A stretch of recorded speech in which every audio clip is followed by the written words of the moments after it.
jai. Srimad Bhagavad Gita ki jai. Samaveta Bhakta Vrinda ki jai. All glories to the Sum of devotees. All glories to Shri Guru and Shri Govinda.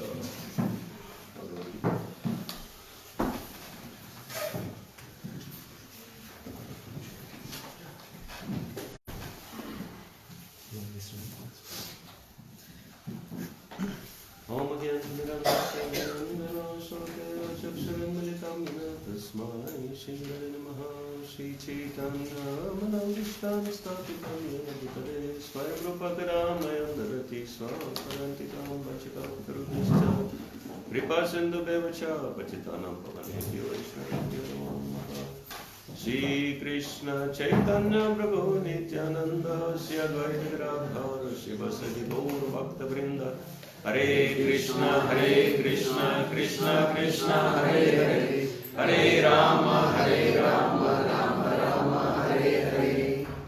Hare Krishna. So thank you all for coming, and because this is my first time in Adelaide and not many of you know me, so my name is Bhakti Rasayana Sagar Swami, or Sagar Swami for short, and in addition to my spiritual practices in Hare Krishna movement and ISKCON for more than 30 years, I'm also a teacher and a professional mediator, which means I'm working on resolving conflicts and mostly helping our members, but also some outside people as well. And so today's class will be dedicated to the conflict resolution, which is I've entitled as Life Without Conflicts. And just today I've read one very inspiring statement from Bhagavatam 1.5.22, wherein it's explained that the perfection of any human activity is to engage all the activities in the service of the Supreme Lord. And Prabhupada specifically mentions science and psychology and other aspects. And so you can say conflict resolution is in the realm of psychology. And this science finds its perfection in spiritual practices. And for me, as someone who knows the conflict resolution, you can say quite well, I'm practicing that professionally for more than 12 years now, successfully. Haven't got any failures by Krishna's mercy. Everything was resolved successfully. And the greatest manual on conflict resolution I ever came across in my life is Bhagavad Gita. Because if you think about life without conflicts,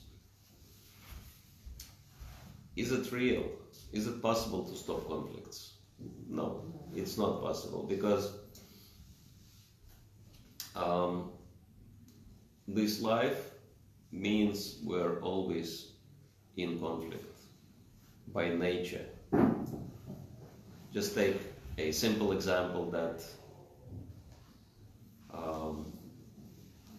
within our bodies there are, according to the science, more than 2,000 types of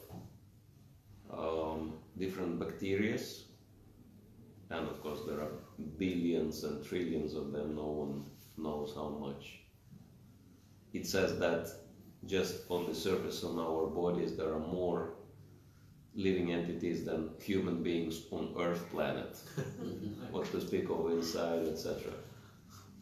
So many of those are quite capable of killing us, which they try to do. but we're still alive, right? Why is that? How come that we're still alive, having so many enemies inside?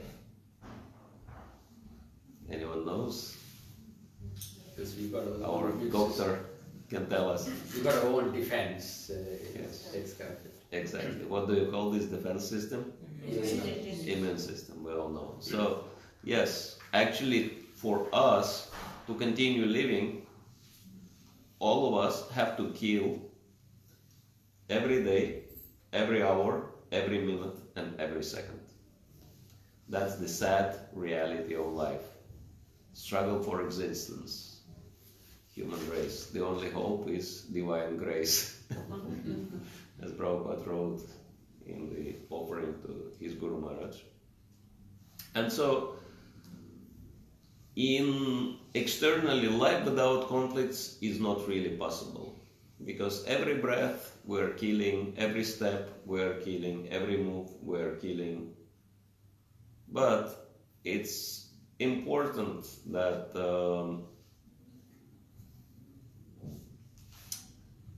we do it in the right way. We cannot avoid it, but it's important that we do it in the right way and we do not get affected by that. And so, the right way is, of course, the ultimate right way is to do it in the service of the Lord and according to His instructions, which He gives in Bhagavad Gita. And so, in this little course, and it's going to be a training course, you will be expected to not just listen, as I'm sure you're accustomed to do, but also practice certain things, certain elements, and you can share your feedback, and also we can discuss certain things. And we'll try to fit in as much as possible in this presentation. What is the estimation we have until 9? Yeah? Okay. So, yeah, I think we will manage to fit something in. And so, there are many important verses on conflict resolution. And I also wanted to say that according to the first purpose of ISKCON,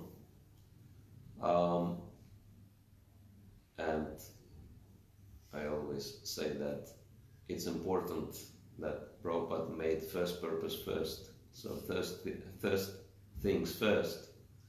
And so he says that it is to systematically propagate spiritual knowledge to society at large and teach all people the techniques of spiritual life in order to check the imbalance of values in life and achieve real unity and peace in the world. So, unity and peace in the world is our first purpose, right? And so, my conviction is that, because yes, since I've learned the principles of conflict resolution, I've managed to help many, many people, individually and collectively, and the reason I'm conducting these training courses is that once you learn the basics, you can do it for yourself. You don't have to depend on the help of other people.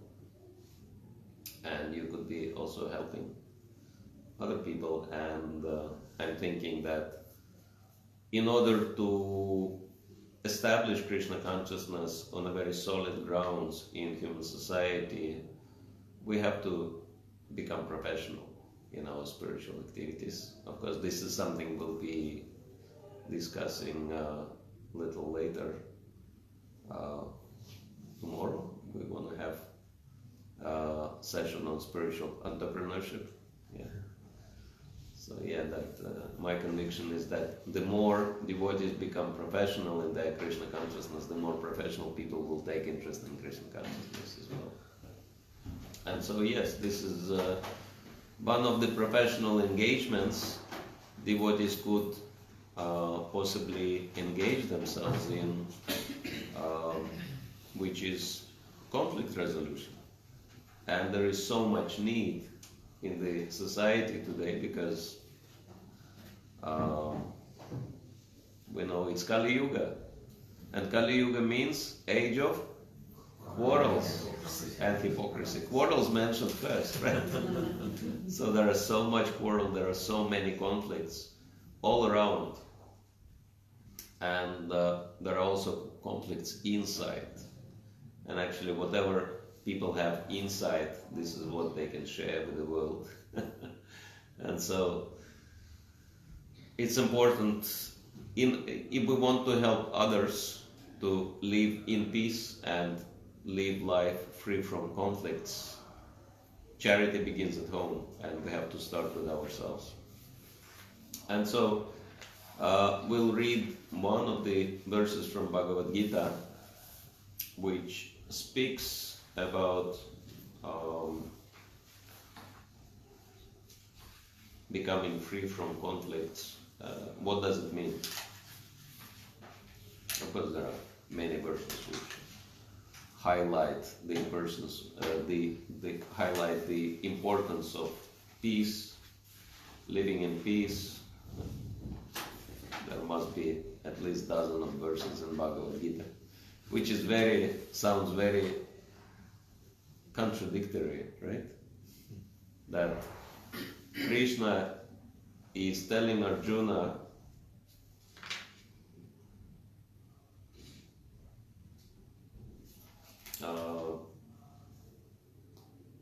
to attain real peace, and he is also telling him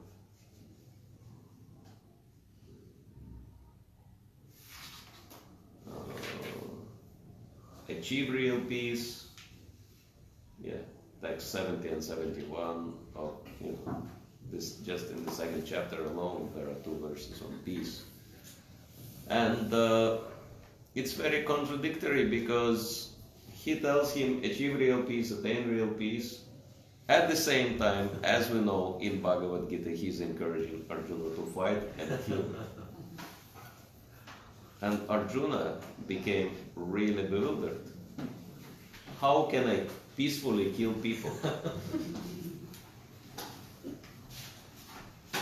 And sometimes we might be also wondering that is the only chance to get peace, real peace, is when everyone is resting in peace? So, but no, that actually Krishna consciousness is much deeper than that, much deeper science. And well, this is one reason why Bhagavad Gita is so difficult to understand, because it explains what we call achintya beda bed tattva, inconceivable oneness and difference. So all contradictory statements are resolved in Bhagavad Gita, but for that we have to have comprehensive, rounded understanding of Bhagavad Gita. And so this is one of the verses which is really deep.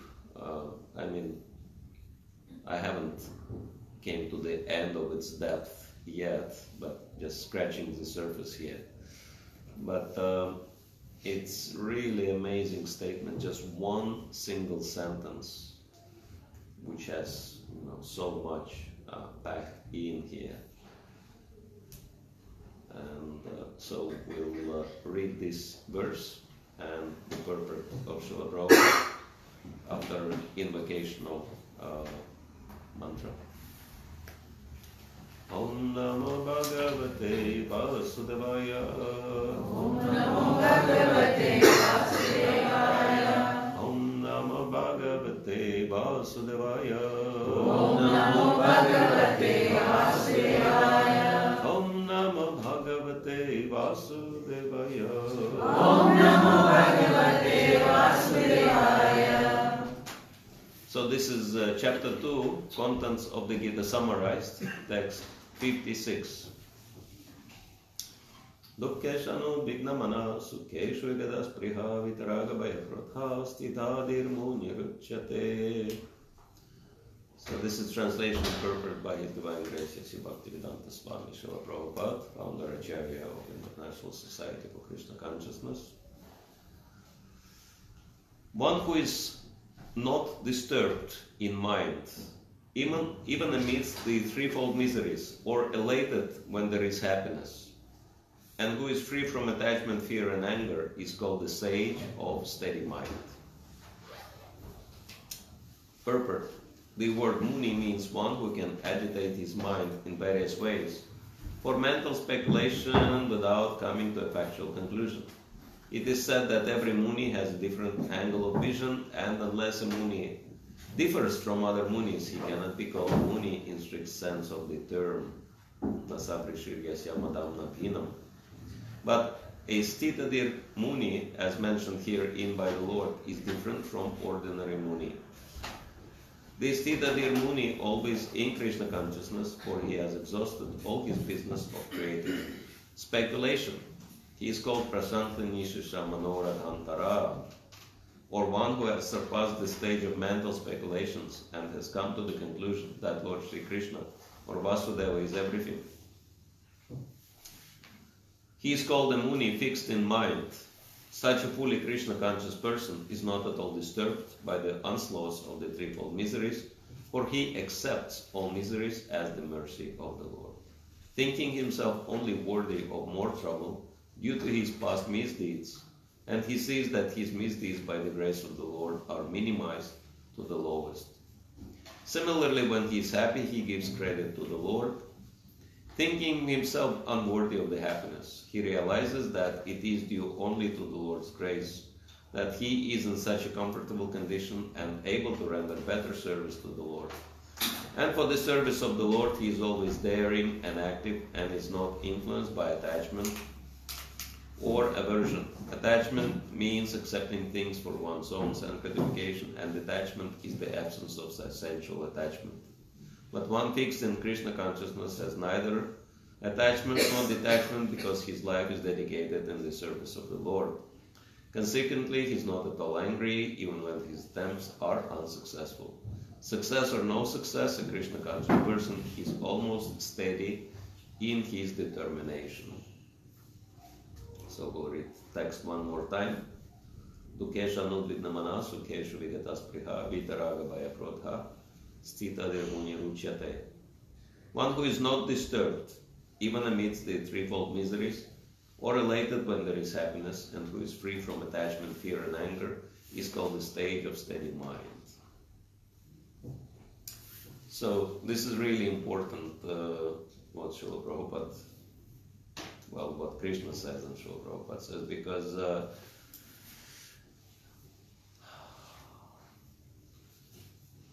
well, dukesha nudvignamana, to be undisturbed in trouble. That's really good state of mind, right? That's very useful. But then this verse is also saying, Sukeshu vigata spriha, that one should not be elated in happiness. What's wrong with happiness, you may ask, right? Why should not we be elated in happiness? So we'll discuss that. And also, this verse is saying that we should become free from three things: attachment, fear, and anger. And of course, anger is the worst, right, of all. It all comes from attachment, of course. If I'm attached to anything, right?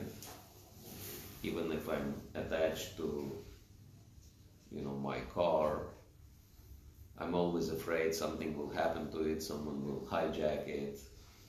And if something happens to it, I become angry, right? Disturbed. So these three things are always connected with each other: attachment, fear, and anger. And so fear and anger are two sides of the same coin, right? You understand this?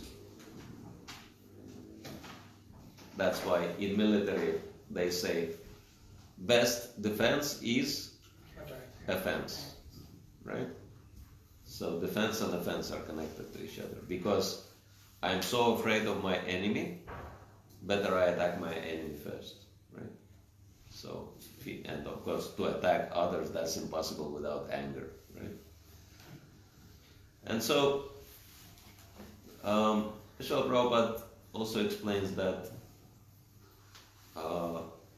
Sthitadir Muni, or devotional sage, is different from ordinary Muni, because ordinary Muni is just, speculating on the basis of knowledge, and he's not coming to factual conclusion. Means that he's not really applying this knowledge in life. But we, as devotees, should learn how to apply this knowledge, right? Practically, and also teach other people. And so,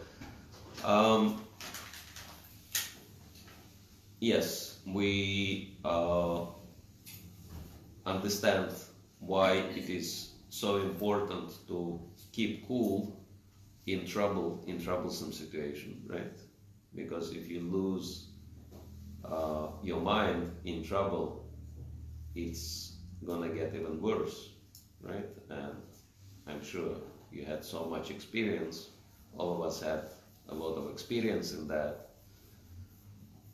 When I was doing management in our society, I was overseeing about 17 centers in one area, and I had to travel to visit all of these regularly, and it was in Russia, and traveling in winter, and we were doing it with a car. Can be dangerous because the roads are covered with ice and snow, and luckily I had very good driver, professional driver, who has more than 30 years of daily experience, being professional taxi driver, etc. And so, yeah, sometimes like going from one city to the other, you pass by, especially like in winter time, you pass by so many horrible accidents with actually people dying. And when there is snow, I'm not sure if you ever get snow in here, probably only in the mountains, that all these victims of the accident are pulled out of the car and they're lying on the snow, and red blood on the white snow looks pretty ghastly. And so, yeah, and sometimes you go like that from point A to point B, and you see so many corpses lying around and so many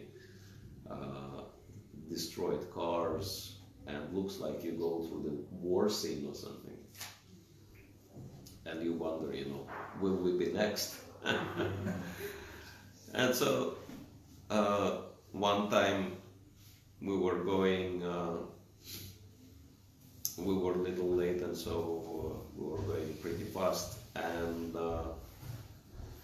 we started overtaking one trailer, and it was on the turn, and the driver didn't see that there is a bus coming in the opposite lane, and so when we got on the opposite lane, we saw the bus coming right at us.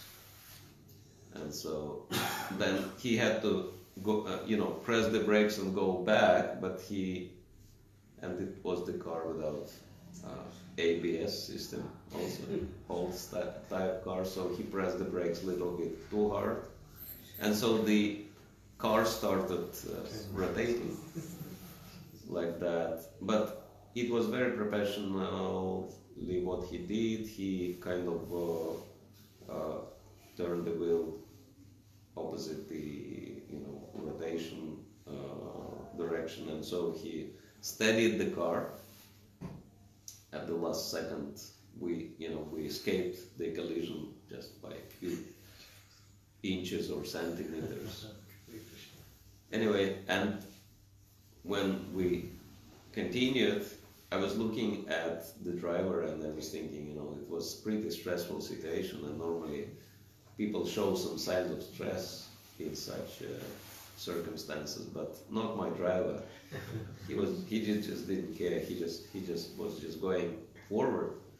And I told him, like, it's surprising how we were in such a dangerous situation and you were not stressed. And he said yes, that because I'm expecting these kind of things on the road, especially winter road. So, and if you get stressed out, if you lose your mind in this situation, you are finished, right?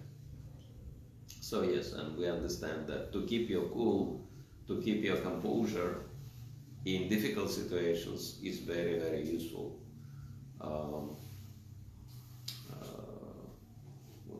What do you call it? Quality or ability. But then we might say, what is wrong with happiness, right? Why should not we be elated in happiness? Well, because happiness can be even more dangerous than misery. And actually many times you get into miserable situation because you get too much elated by happiness, right? Scriptures give example that the fish in the water gets too much elated about the food on the hook of the fishing rod, right? Thinks, wow, it's kind of such a great fortune, right? And then of course gets caught. So that's why I'm from Russia originally, and in Russian we have a proverb that free cheese is only available in the mouse trap.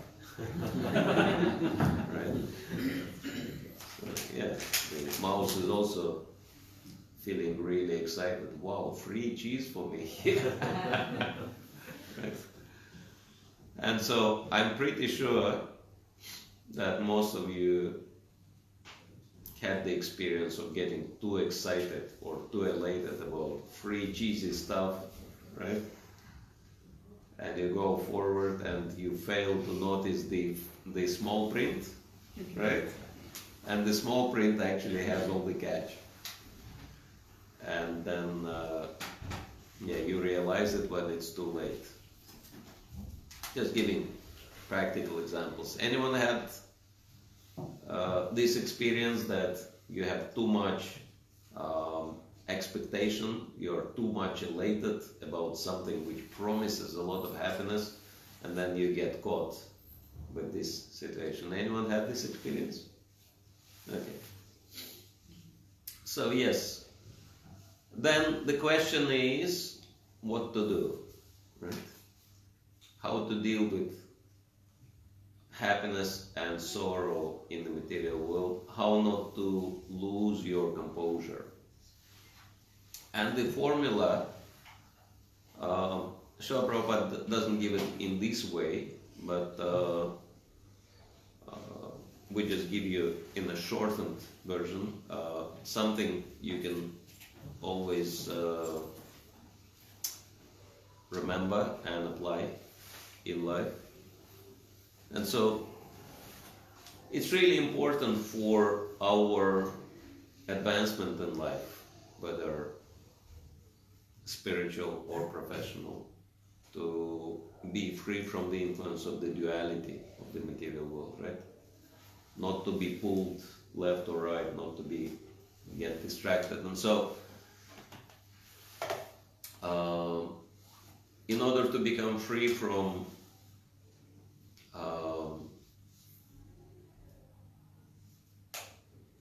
good and bad, influence of good and bad, or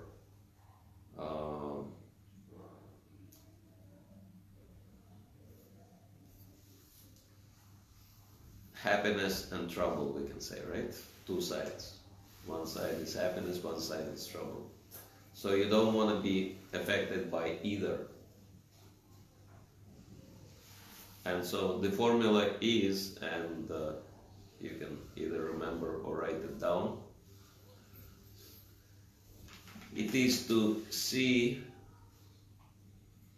trouble in happiness and happiness in trouble.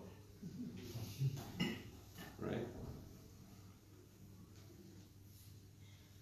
And yes, be careful with happiness. Just check, double check, triple check, so many times check, if this is real stuff. Always be, if something is promising you too much happiness, then it must be fake. Because this material world is dukkhalaya shashvata, right? This is what Krishna says in Bhagavad Gita. Temporary and full of misery. And so someone is promising you too much happiness, then it must be fake. So you have to be very skeptical. And so in this way you will not be caught by so-called happiness, promises, fake promises of happiness in this material world. But to become free from trouble, you can actually analyze what's the benefit in trouble. And every trouble has multiple benefits. Let me give you a help here. Can you think of anyway, just give me examples of some troubles. I have one. My real example is this. I lost my job last year. Okay. I was kicked out of my job, literally. So my boss just called me and said, you're out of job. And I had to travel back to India in a very disaster mood. And came back with an intention to just go back, finish up everything here, close the lease and go back. But before I could get back to India, I got a good job here. So that trouble caused me a good result. Mm-hmm. So, Very good, yes. So losing job, getting disease, or whatever, so many things might happen, right? So what are the standard benefits in any trouble? Anyone can think of any benefit? it teaches you a lesson. Teaching you a lesson, yes, very good. Yeah, experience, you get experience. Very good. Anyone else wants to give benefits from trouble? An opportunity to reflect. Okay, become reflective, become thoughtful. Okay. Anyone else? Opportunity to remember Krishna. Yes, this is actually the main benefit in trouble. How many of you have this experience that when you're in trouble you think Krishna, Krishna, Krishna, Krishna? And when things go well, it's really hard to remember Krishna, right? That's true, yeah. Things are coming my way. That's why it says, if everything comes your way, you are in the wrong lane. Right? So yes, this is the topmost benefit, that we can remember Krishna. That's why Queen Kunti says, let this trouble come again and again, because when this trouble comes, we can see you. And seeing you means we will never see repeated birth and death anymore, right? So, real devotee, this is how he feels. Trouble, bring it on. Okay. Not that we should start looking for troubles. But if it comes naturally, this should be our response. Yeah, it's all right. It's helping me to remember Krishna. Thank you, Krishna, for helping me to remember you. So, any other benefits? Resilience. Resilience, yes. That's why the American Marines say that anything which doesn't kill us make us stronger. Good. Any other benefit in trouble? When you are in trouble, the chanting improves. Yeah, improving chanting, become serious about your spiritual practices, connected to remembering Krishna. Any other benefits? Gives you realization that it's Krishna's special mercy. It could have been worse. Okay, could be worse. That's a good one, right? Mm. That as it says that I was thinking that I'm in trouble when I had shoes which were too tight for me, until I saw someone with no legs. Right? And then I asked this man, do you have any pair of shoes you don't use? Anyway, yeah, comparison, right? We can always tell ourselves that could be much worse. And so luckily, I'm just getting little trouble. Thank you. Anyone else? Appreciating other people in difficulty. Okay, yes, becoming compassionate, sympathetic, very good. Sometimes it makes one humble. Yes, exactly. Developing humility. And what about tolerance? Yes. So we can see so many benefits in trouble, right? And if you meditate on those benefits, you know, sometimes, and I'm not saying that this is like guaranteed, but it's very likely that it can happen. That if you meditate on the benefits, actually troubles sometimes just disappear. And even if they do not disappear, you stop worrying about them, right? It's like a joke that Alzheimer's cannot be cured, but you can safely forget about it.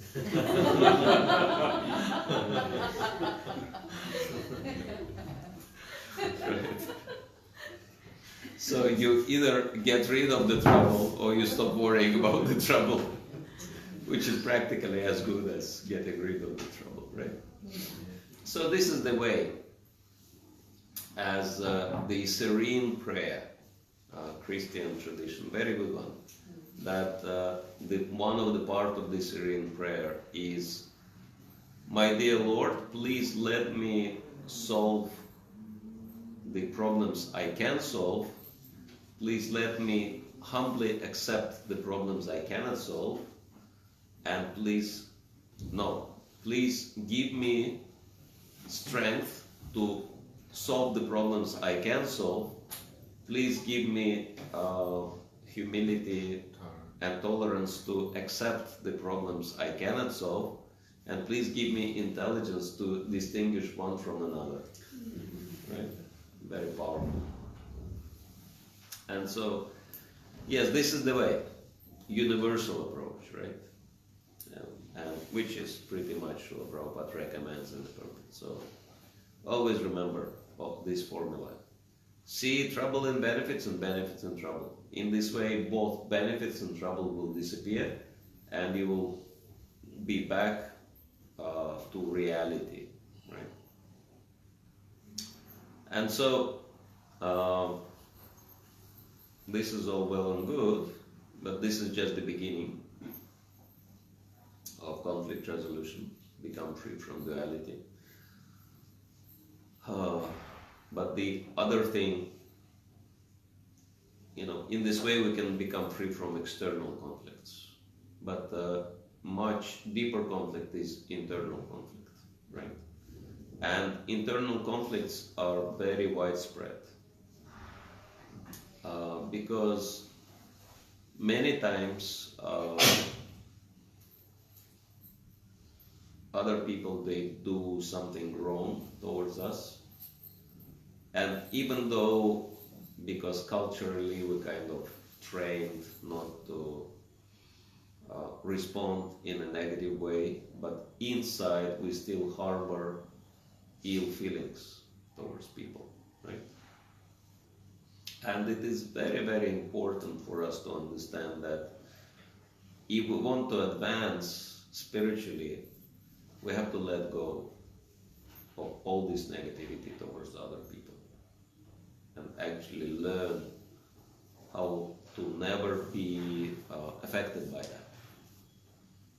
Anyone is interested to learn the techniques, the technique how to do it? Yes? Yes. So it's also in Bhagavad Gita. Bhagavad Gita is mind-blowing manual for life, we can say. As I was mentioning yesterday night, right? That when I started reading Bhagavad Gita, it was so amazing. You know, the book I always looked for in my life. I knew that it's somewhere, must be existing. But yeah. Once I got my hand on it, I realized how amazing it is. And so there is one verse in Bhagavad Gita, and actually just a little prehistory of that. Certain things we're discussing, they are coming from professional sources, and we're combining here Krishna conscious principles with professional technologies, just to help us to see yoga. Yoga means connection or link, right? And so one quite famous Prabhupada disciple, Mahatma Prabhu, he's one of the gurus in our society. So he shared one professional technique with me, and it was really amazing how this is matching with one of the verses in Bhagavad Gita, and it is chapter 6, which is Dhyana Yoga. Dhyana means meditation. And text 32. And it describes what is one of the meditations of the perfect yogi. And perfect yogi, we can understand, means one who is a devotee of the Lord. So 632. Atmopanyena sarvatra samam pashyati yojuna sukham vayadivalukam sayogi paramomata.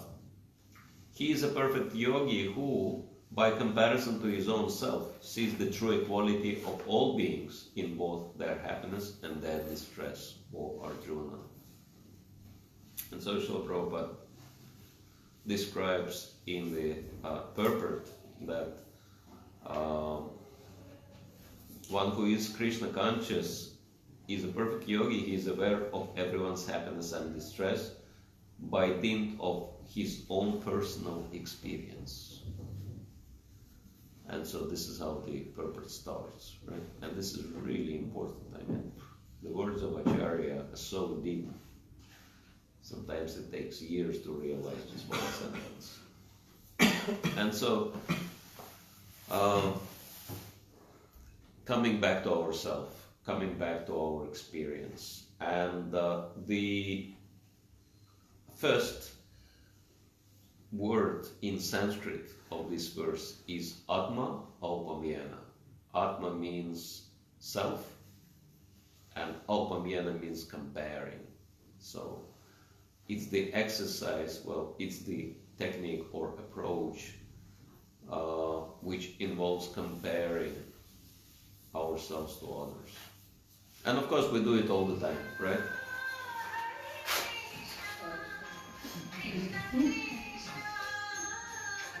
It's a reminder to put your phones on the silent mode if someone hasn't done it yet.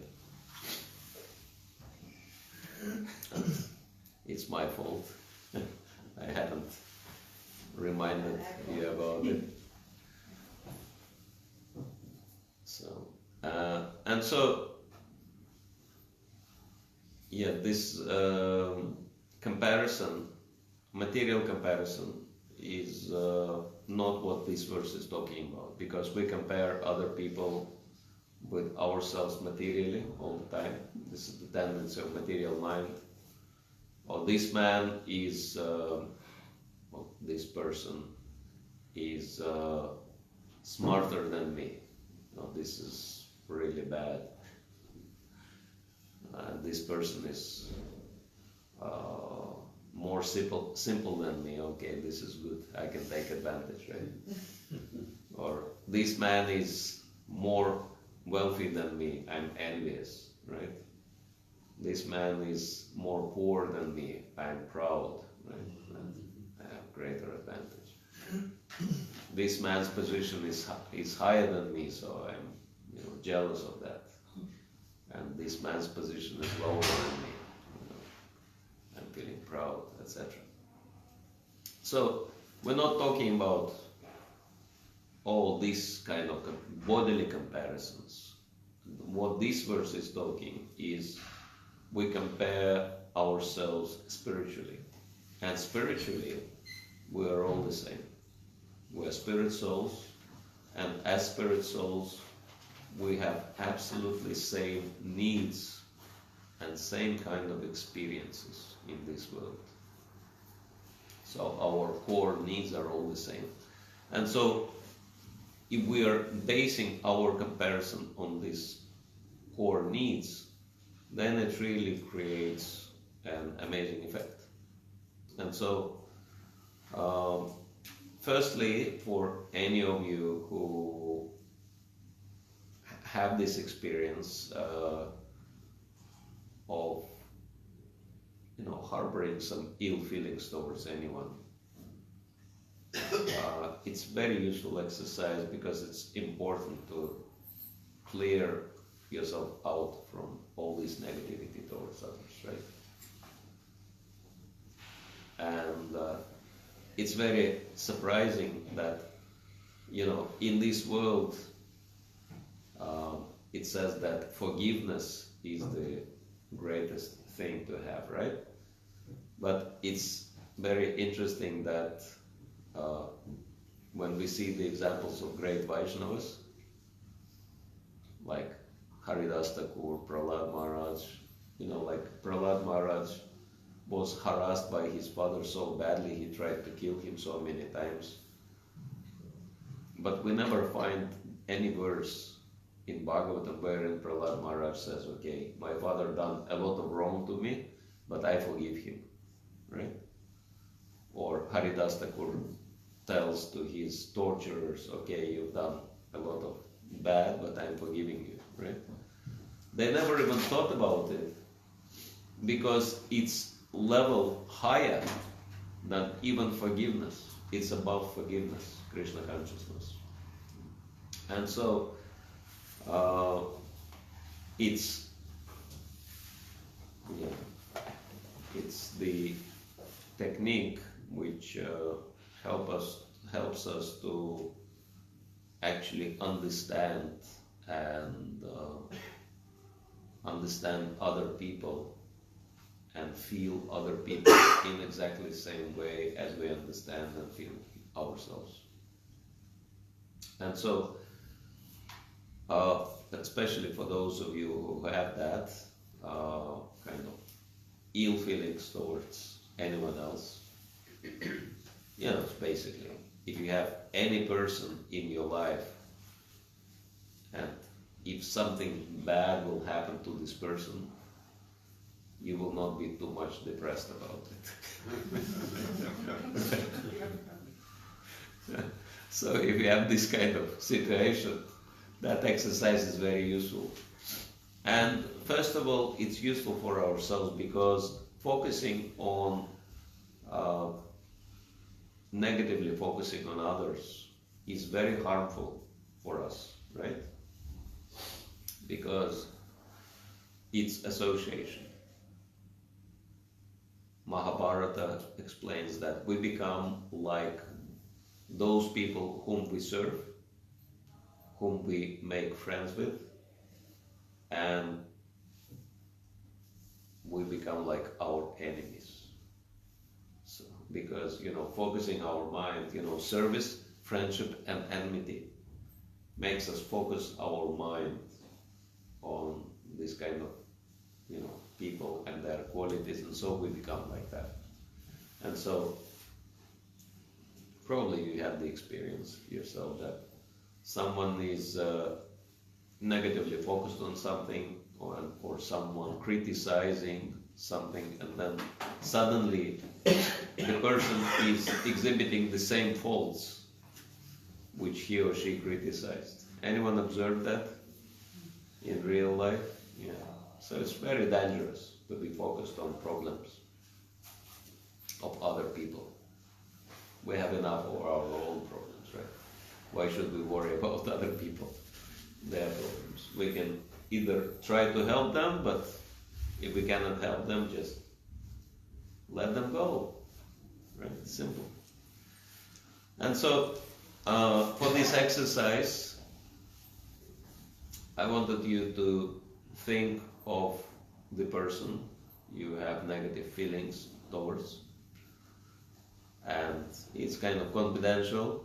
No one will know who you're thinking about. So you can choose anybody, and sometimes it's not very difficult to choose, because sometimes the people who are closest to us, right, they invite this kind of attitude, they invite this kind of response from us. And so just by thinking about this person, and someone was asking, what if I have few? Well, just for the sake of exercise, just choose one. Try with one. And once it will work, you can do it with others as well. But one person at a time. And so,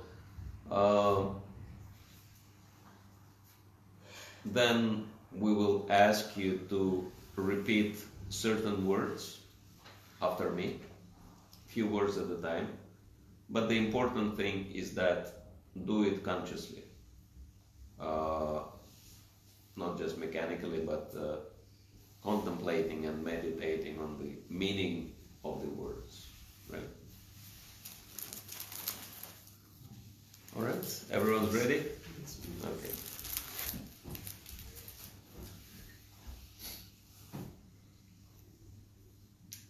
Just like me. Please repeat. Just like me. Just like me. Just like me. This person This person is seeking is seeking some happiness some happiness in life. in life. Just like me. Just like me. This person This person is trying is trying to avoid to avoid suffering suffering in life. in life. Just like me. Just like me. This person This person has known has known sadness, sadness, loneliness, loneliness, and despair. and despair. Just like me. Just like me. This person This person is seeking is seeking to fulfill to fulfill personal needs. personal needs. Just like me. Just like me. This person This person is learning is learning about life. about life. Alright, that's pretty much it. And you don't have to write it down, we have printouts for you. But let's see if that helped. It did. Okay, any comments? No, I said it did. The comparison allows you to contemplate about the situation the other person is. Okay, any emotional feeling, any change in emotional state? Every time they compare him just like me, only, he's not different, he's just like me. So how that makes you feel? Not less anger. Less anger, okay, good. Any other More feeling? compassion. Compassion, actually, this is what the exercise called, compassion exercise. And compassion is so important, right, for Vaishnavas or any spiritual practitioner for that end. All right, good. Those of you who want to practice it on regular basis, we have the copy of the printout.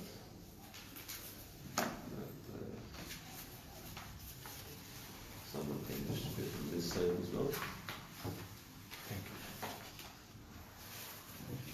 And so,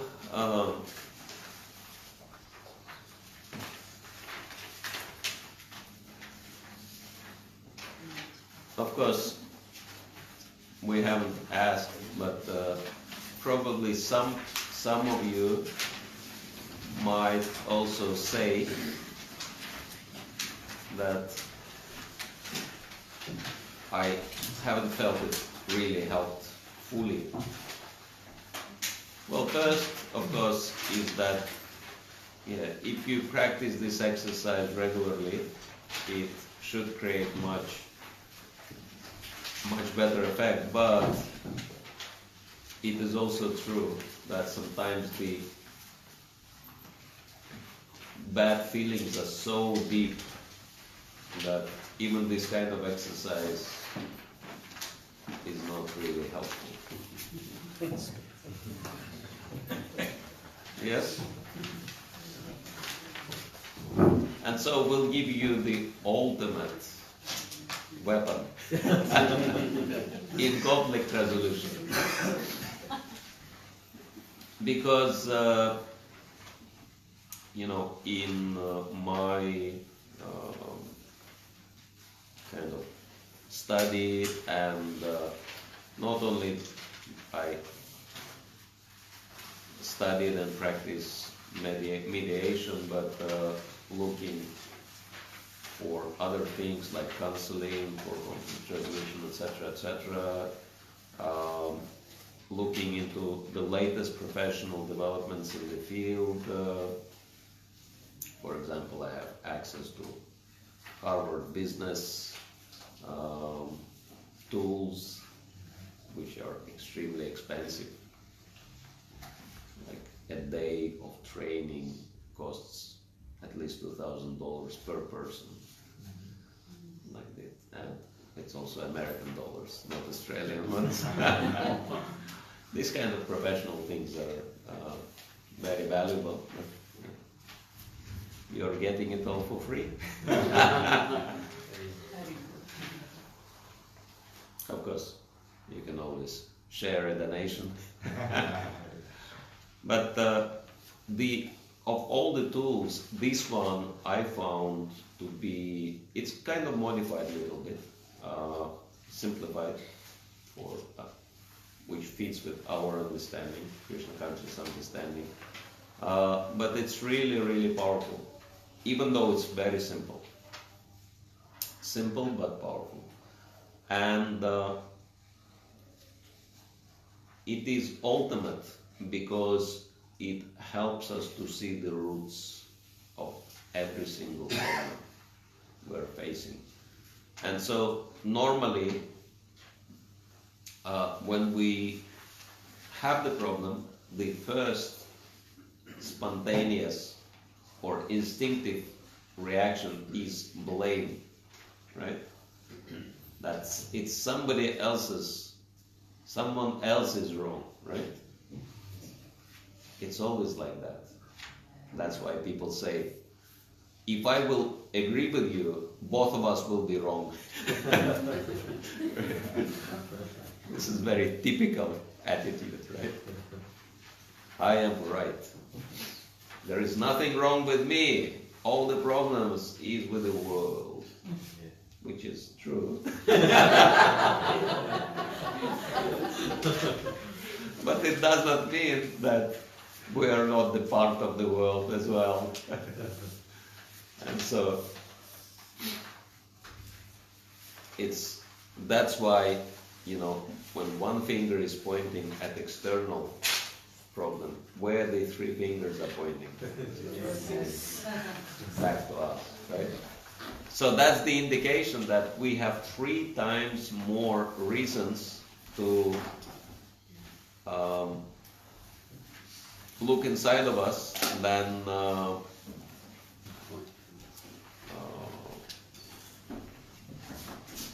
worry about the external. Because external is only reflection of the internal, right? That's why what scriptures say, Atmavan manyate jagat. Right? Atmavan means like myself, manyate, thinking, jagat, world. So it means we do not see the world as it is. We see the world as we are. And that's why William Thackeray was saying that the whole world is one big mirror.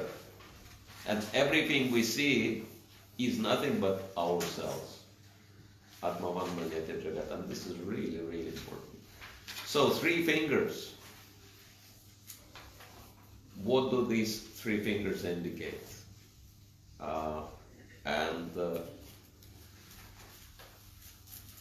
Based on those professional exercises, I put together 3 most powerful questions we can ask ourselves in any situation. Because in every circumstance, the solution is always to take full responsibility for the situation. And the 3 questions will be giving printouts for you. You don't have to write them down. The 3 questions, the first one, which is not very typical, but it's really important. The first one, how have I caused or created this problem or conflict for myself? And sometimes we might say, well, I haven't done anything. It just happened to me. That could be the cause. That because you haven't done anything, that's why it happened. Right? That sometimes we create problems by not doing what we should be doing, or not saying what we should be saying. And of course, we know that many times we cause problems by doing what we should not be doing and saying what we should not be saying, right? So, inaction can cause problem, or lack of responsible approach cause problems, and wrong action also causes problems. So this is the first. So this is external. But the second question is much deeper. That always when we get ourselves in trouble, the reason is simple. It's called Maya. Illusion. So the second question is, how do I delude myself? Right? So we are creating certain delusions for ourselves, which cause trouble. We can do it by, for example, convincing ourselves that I'm absolutely right, and I should not try to do anything at all to solve it. Or sometimes we convince ourselves that I cannot do anything to solve it because it's beyond my capacity. So both ways, we either think we are the greatest or we are nothing. Both ways we are avoiding responsibility for action, right?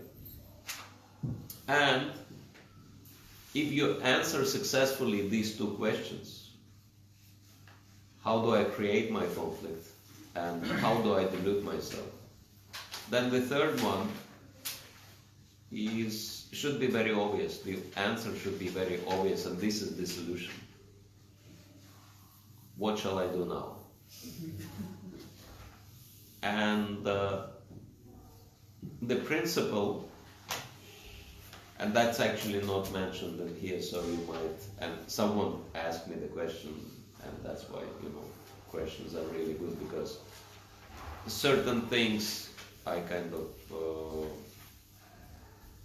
not take into consideration, and these things are important. So in this regard, you might, a third question, you might take a note that the solution to any problem is always the opposite of creation of this problem, right? that the exit is where the entrance is. Right? The way you entered into this situation, the way you created this problem, if you act in the opposite way, you will solve it. Right? So, did it help? Yes? So these are the printouts.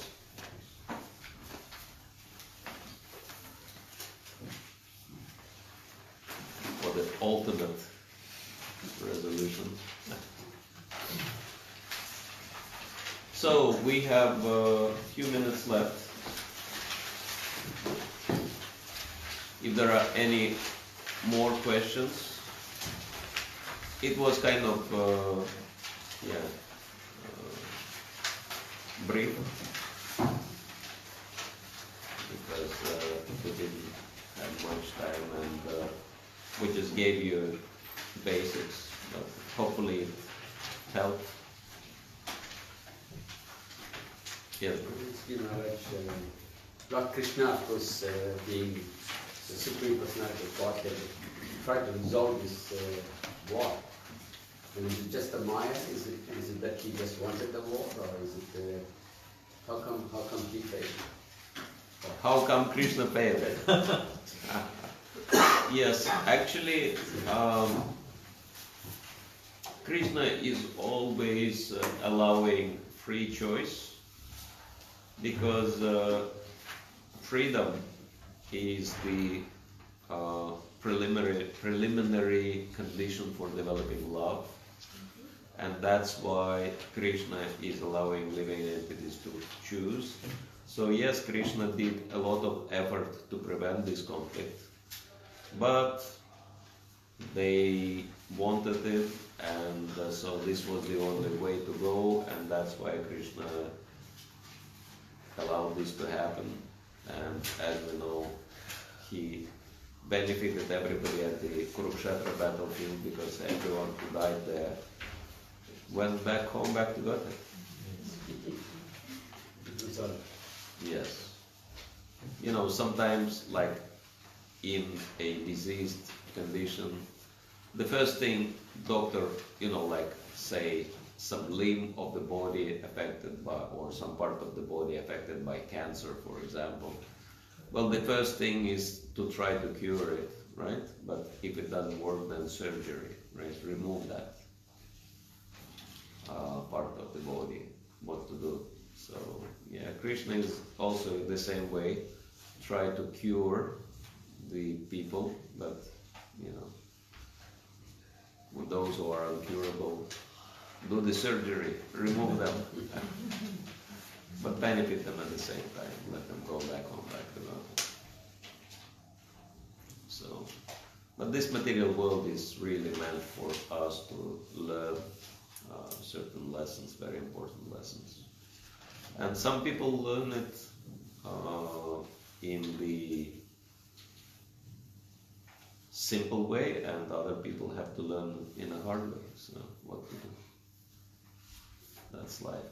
Of course, Krishna could force everyone to do the right thing, but he doesn't want to do that, because it will not serve the purposes of developing relationships with God. We cannot force anyone to love us. All right, thank you. Anyone else? Any questions, comments? You can share your realizations if that helped you in any way. Didn't help anyone in any way.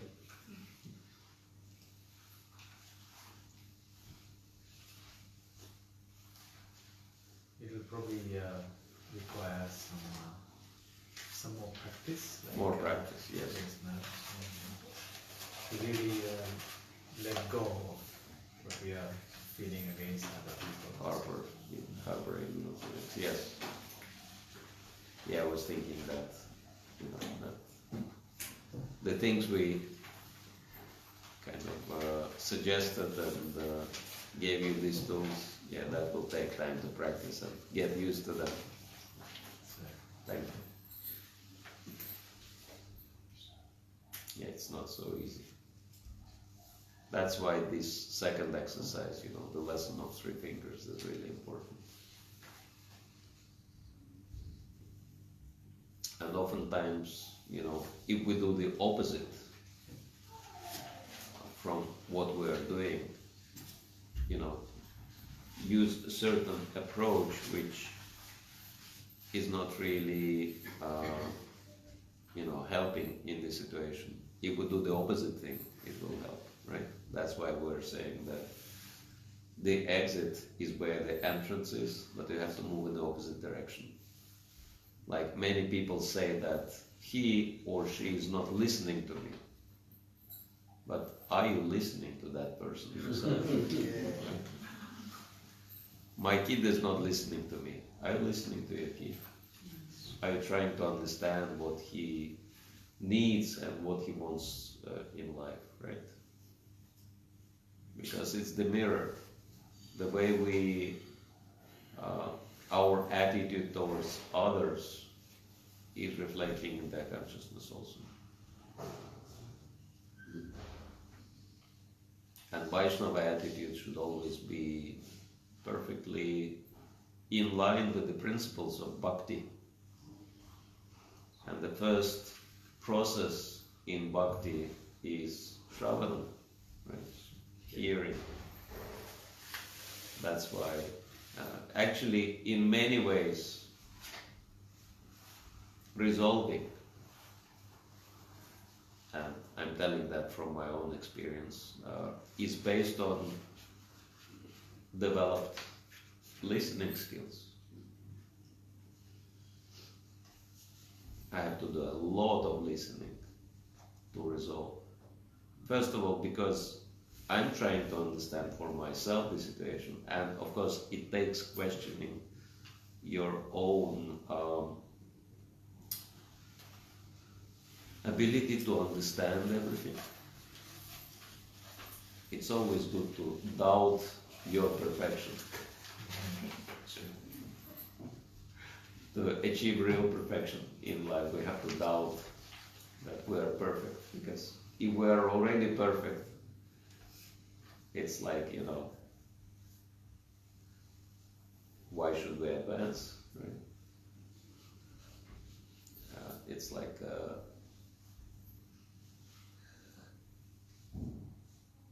some people say that it's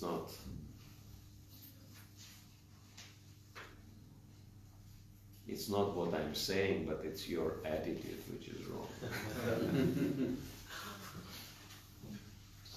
I think that whatever I do or say is all perfect, right? And it's only because other people, kind of responded in the wrong way to me, to such a perfect personality. That's the only problem, right?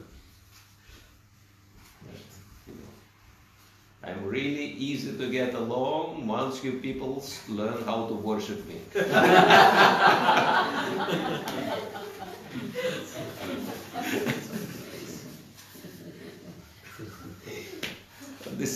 This is why we got stuck in this material world. Because we want to be gods. But at least in Krishna consciousness we have to realize that this place is already taken. And our position is only servants of the Supreme Lord. Yeah. That's always the problem. And so,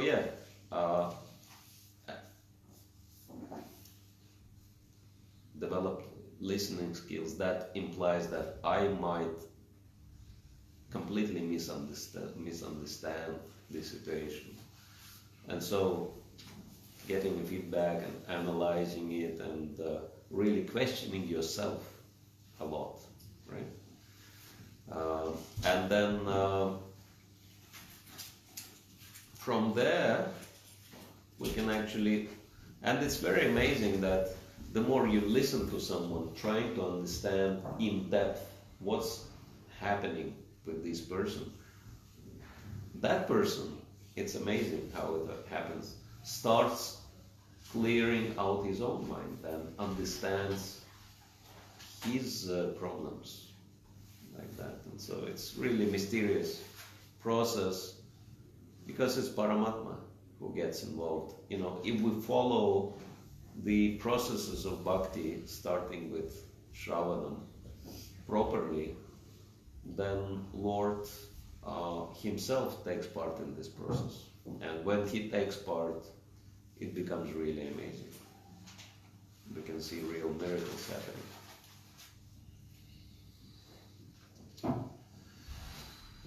All right. Anyone else? Well, yes.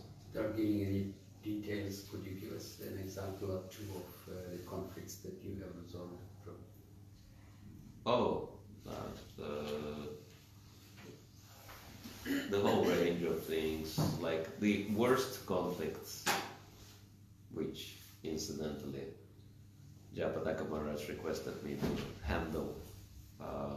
The worst conflict was involving 20 years of history, 5 groups fighting with each other, court cases, and death threats. And this was the beginning of my mediation career. I was, because I just finished the mediation course,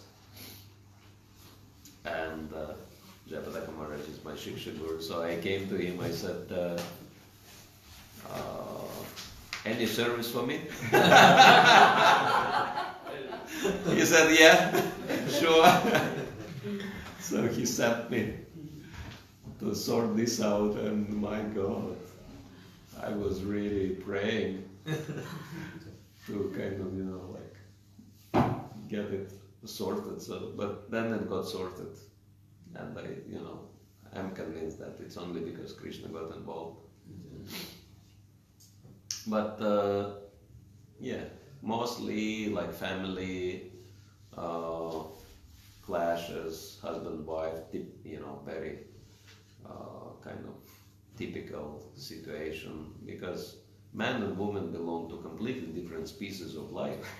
And so for them to understand each other takes time. Because man is trying to treat woman as another man, and woman is trying to treat man as another woman. So that causes a lot of clashes. And that's why, as I was saying, that this family relationship training is really popular in Russia, that when devotees conduct those courses. And so, many times, like husband and wife are sitting, and through the mediation, and I'm asking them to share. The rule is that when someone shares, no one should interrupt. Let one person finish, and then after that, asking questions, etc., etc. And more than once, that they would become really amazed, and they would say, "It's amazing that we can actually discuss things now. We never did that." In so many years, we never had chance to actually talk through things. We were only quarreling and trying to push our way forward, not trying to understand the other person. And so, that's why I'm saying that listening is always the solution.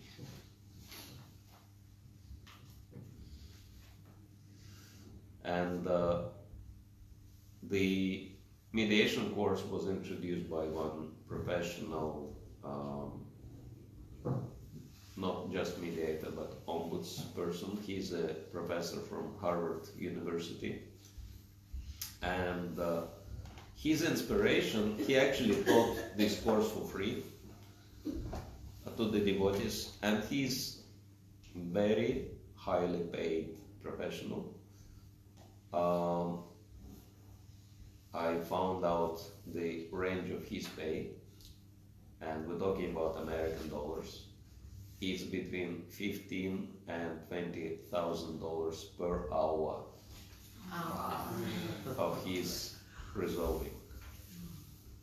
Of course, because he's such a high caliber professional, he's invited to resolve some very, very serious conflicts. Like he's taking on, for example, resolving conflicts between trade union and some company, and which is causing massive financial losses for the company. For example, the workers go on strike, and so the company still has to pay the overheads and lose a lot of profit, potential profit, and they sometimes lose hundreds of thousands of dollars.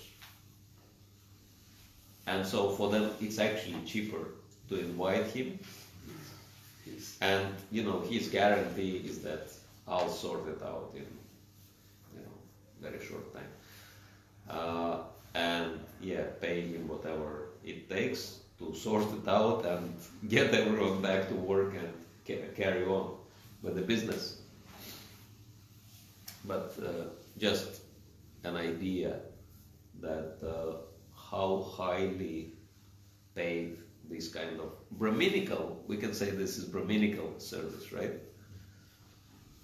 Peacemaking. That's always been, starting with Krishna, right? As Prabhu says. Param Brahman. So, and devotees and Brahmanas would always, do that peacemaking. And so it's so highly appreciated and valued in society today that if you're really good at it, you can be paid more than you can ever imagine. And so, he said his inspiration in teaching the devotees mediation, because he said all of you Hare Krishnas are already so well trained in mediation, because the most important thing is in mediation is developed listening skills, and you always listen. Classes and japa and so many other things, right? So devotee is always practicing listening skills. Supposed to be. So he saw that. He said all the Hare Krishnas could be potentially doing resolving and mediation. Maharaj, notification has gone for tomorrow and Monday's classes for 11 o'clock to 12:30. But if you can please advise everybody, they will be tomorrow 11:30 and tomorrow Monday as well. 2 more lectures. Make announcement. Okay. So 11 to 12:30 tomorrow, right? So you will be doing a course on believe in yourself, which is really important because success in life very much depends on your level of confidence, and it actually comes from understanding that you're a spirit soul with full potential rather than identifying ourselves with the body, which gives us so many limitations. And so this is what we'll be exploring at the Believe in Yourself course, which is of course the fundamental Krishna conscious understanding. We're not the body, we're the soul, and so we'll be exploring practical tools and means how to do that. So that's tomorrow, and then after tomorrow we have another session, right? On spiritual entrepreneurship? Yes. Okay, so tomorrow and day after, and please come along and invite others, because as probably you've experienced that it's quite universal, it's like regardless of whether you're seriously practicing Krishna consciousness or you're new to the process. We're talking about universal principles which are pretty easy to understand and practice, right? And which will help anyone regardless of the level of spiritual advancement. It's also Bhagavatam class tomorrow morning. Bhagavatam class tomorrow morning at 7:30 to 8:30, yes. You're welcome to that as well. Alright, so thank you all very much. Hare Krishna, Prabhupada ki jai. Samaveta Bhakta Vrinda ki jai.